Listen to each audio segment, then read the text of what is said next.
प्रत्येक शेतकऱ्याच्या हिंदूच्या खात्यात पाठीत जर कोणी खिंजीर खुपसलं असेल तर देवेंद्रजींनी खुपसलं, या एकनाथ शिंदेने खुपसलं.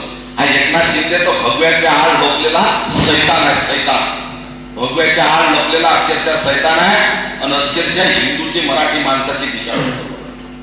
ज्या बाळासाहेबांना मराठी माणसासाठी शिवसेना स्थापन केली, त्या शिवसेनेची स्थापना केली, त्या शिवसेनेच्या पाठीत खंजीर खुपसलं आणि पक्ष नाव चिन्ह विरोधात झाल्या धमक असे तो स्वतःच्या बापाच्या नावावर पक्ष स्थापन कर आणि मग जनतेसमोर काय. एकनाथ शिंदेच्या जर धमक असेल तर स्वतःच्या बापाच्या नावावर पक्ष स्थापन कर, स्वतःच्या बापाचा फोटो बॅनरवर लाव आणि जनतेसमोर मत मागायला जा, मग तुझी कुवत तुला जनता दाखवेल. बाळासाहेबांचा फोटो लावता, आमचा धनुष्यबाण घेतला फोटो मागता आणि सांगता की जनता आमच्या माग आहे. ग्रामीण भागातली जनता वेळी होती, जनता ग्रामीण भागातल्या लोकांना वाटते की आपला शिवसेना आणि आपली निशाणी धनुष्यबाण आहे.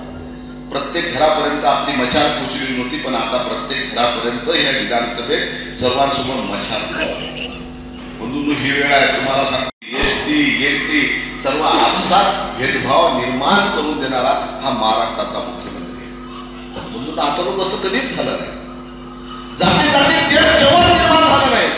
जाती जातीत भेदभाव निर्माण करणारा मुख्यमंत्री जन्माला कोणी पहिला आला असेल तो देवेंद्रजी आहे.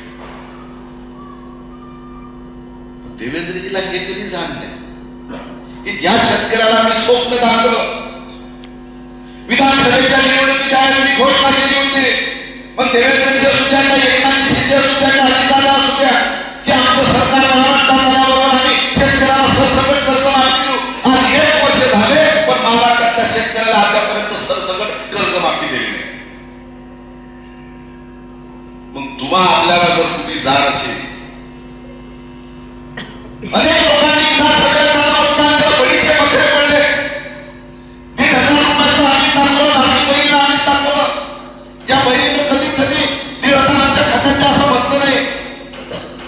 जे लोक काही मागत नाही त्याला.